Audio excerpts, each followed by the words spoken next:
সবাইকে আরেকটি নতুন ব্লগে সুস্বাগতম।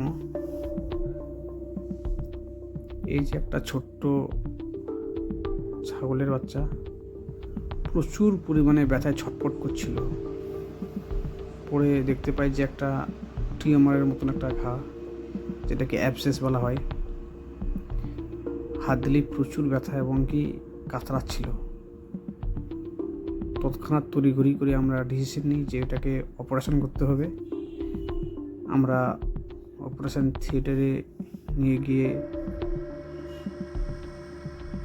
তাকে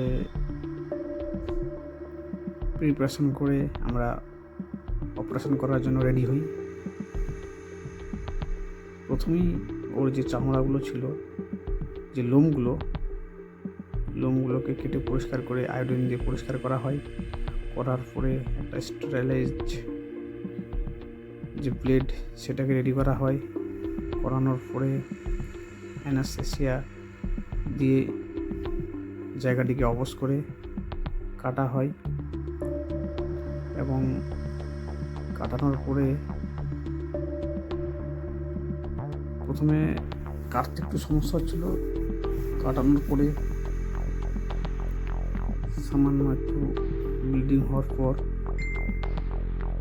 ওর ভিতরকার যে পুজ সেটাকে চেষ্টা করছিলাম বের করে দেওয়ার, এবং ভেতর থেকে চাপ দিয়ে, আশেপাশে চাপ দিয়ে এবং আমাদের যে সিজার আছে সেই সিজার দিয়ে চেষ্টা করে আস্তে আস্তে করে বের করে দেওয়ার চেষ্টা করা হয়।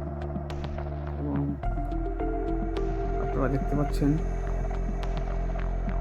যে কাটার যে মুখটি, সেটা দিয়ে সামান্য পরিমাণে বের হচ্ছে।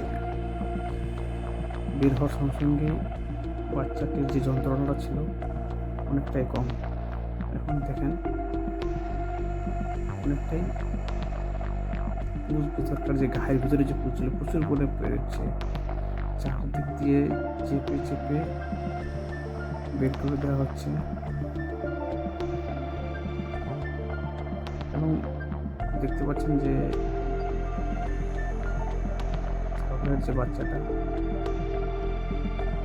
অনেকটাই যন্ত্রণামুক্ত, অর্থাৎ যে ছটফটানি ছিল সেটা কমে গেছে এবং প্রচুর পরিমাণে ড্রেন আকারে বেরোচ্ছে পুজগুলো,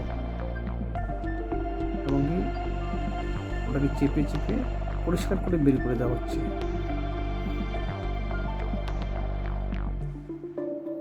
বের করে দেওয়ার পরে আমরা ভিতরে আয়োডিন গজ ঢুকিয়ে দিই এবং সেখানে কিছু ব্রড স্পেকট্রাম অ্যান্টিবায়োটিক, অ্যান্টিস্টামিন আর সঙ্গে অ্যানালজেসিক ইঞ্জেকশন, ওষুধপত্র, অয়েনমেন্ট সমস্ত কিছু দেওয়া হয় এবং বাচ্চাটি অনেকটাই বেদনামুক্ত হয়। সবাইকে ধন্যবাদ।